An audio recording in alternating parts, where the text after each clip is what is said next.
All right, folks. So, the Iran war is ongoing. It continues to affect Americans every single day. But there's something deeper taking place here. Something that Donald Trump and Pete Hegseth have tried to cover up. But we have it now. It's been leaked. It's been exposed, and the report is out. There is currently, as we speak, a mass exodus taking place in the military. A very high number of people trying to leave the military because of ethical objections to what Donald Trump is doing with Iran in the Middle East broadly, with Venezuela, the Caribbean, and more. And this is leaving the United States especially vulnerable. Even more vulnerable than we previously thought. Our munitions are being depleted. Our money is going out the window. And now a bunch of people are trying to leave the military. And Trump and Hegseth won't talk about it. So, this is according to the Daily Beast, this shock military exodus under Pentagon Pete has been exposed. And let's get into it. First and foremost, please make sure to subscribe down below. Drop a like on the video. Comment. Let me know what you think about the story. And if you're a military family, we have a lot of you folks who watch at home. Let me know if you've heard anything like this. It's always interesting to get your perspective. But let's dive in, shall we? The number of U.S. service members seeking formal discharges as conscientious objectors has skyrocketed under Donald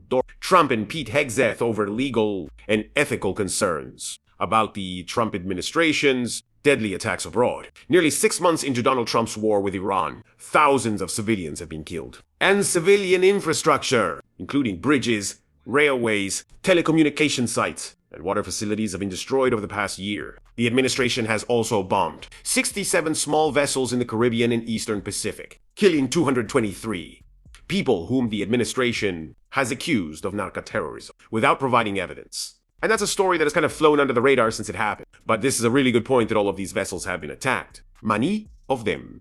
The administration has not had evidence that any illegal behavior has taken place. And they bombed them anyway. A war crime, might I add. In response, service members who are concerned they're being ordered to violate international law or carry out deadly orders with no clear mission strategy are asking for a record. Number of discharges, according to MSN, the Center on Conscience and War, which helps service members file as conscientious-objection, said applications have increased by 6 times their normal rate since Trump launched Operation Epic Fury against Iran on February 28th. The rate is at its highest point in 25 years. That's a big deal. While most objectors have typically been junior enlisted service members, many of the 140 applicants that this group is currently working with have been in the military for more than a decade.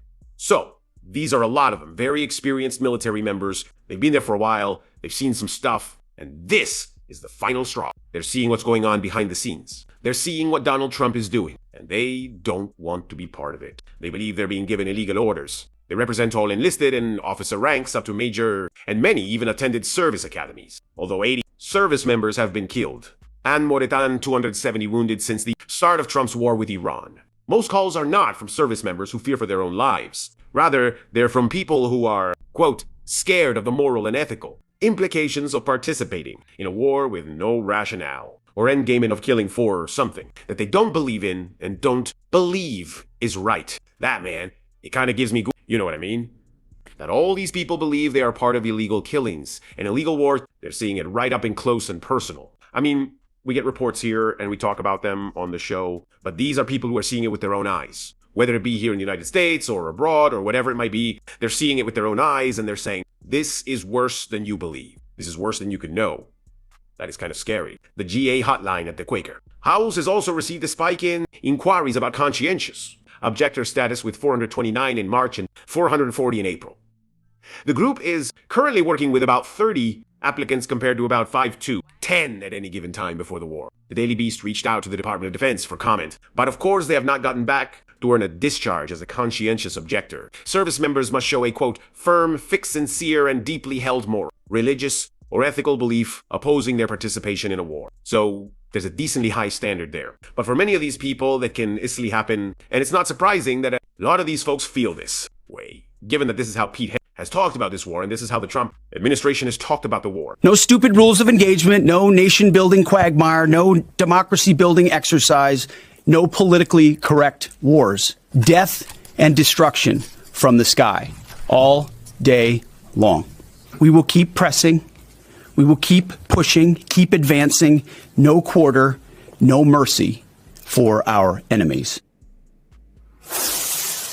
Joining us now to unpack this all is retired Major General Randy Manner of the United States Army. He is also former acting vice chief of the National Guard Bureau.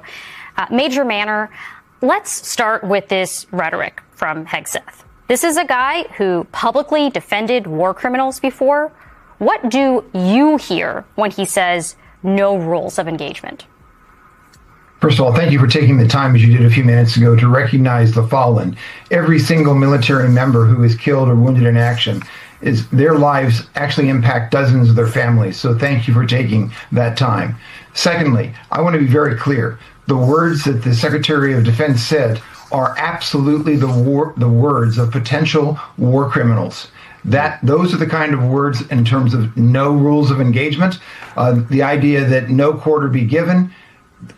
Putting it bluntly, the president cannot protect this Secretary of Defense, even if he does give him a pardon for any crimes.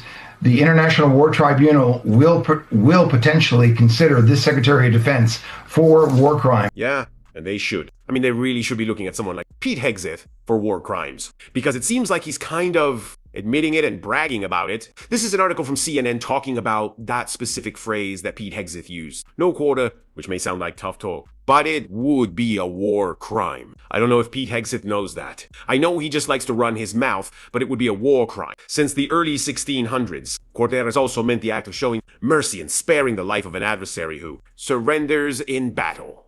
In this context, it's more common to see quarter used in the negative. In the phrase no quarter, as in Hegseth's comments, the phrase is widely understood to mean taking no prisoners or rejecting an opponent's surrender and killing them instead. That is a war crime. See, that was the problem with Pete Hegseth bombing all these boats and Donald Trump bombing all these boats because there were people actually surrendering and they double tapped. They made sure they were dead. A war crime, an international war crime. There should be no mercy for someone like Pete Hegseth who has done this. And despite all this tough talk, Pete Hegseth and Donald Trump going out there saying, we've won, the stunning cost of damages has now been revealed as well, and it is stunning. I mean, take a look at this. Iran has inflicted billions of dollars in damage on U.S. forces in the Middle East at a never before seen scale.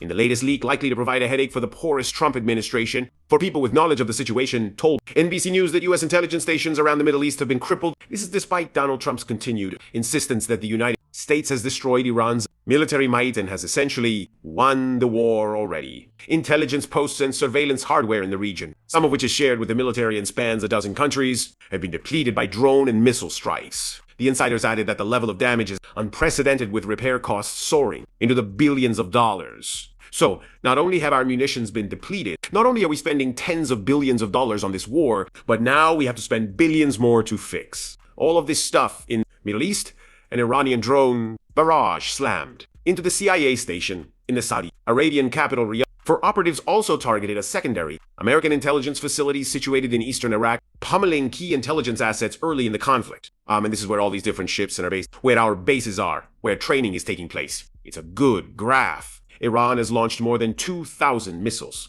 drones, and airstrikes during the war, hitting at least 20 U.S. government sites across 8 countries. These strikes were aided by satellite surveillance, imagery handed over from Russia and China, as well as electronic intelligence from Vladimir Putin's regime. But, Donald Trump is still declaring victory. This is what he's posting online. He actually posted this today, saying, "Mission accomplished 2026. Mission accomplished. But we have a record number of damage in the Iran war. Mission accomplished.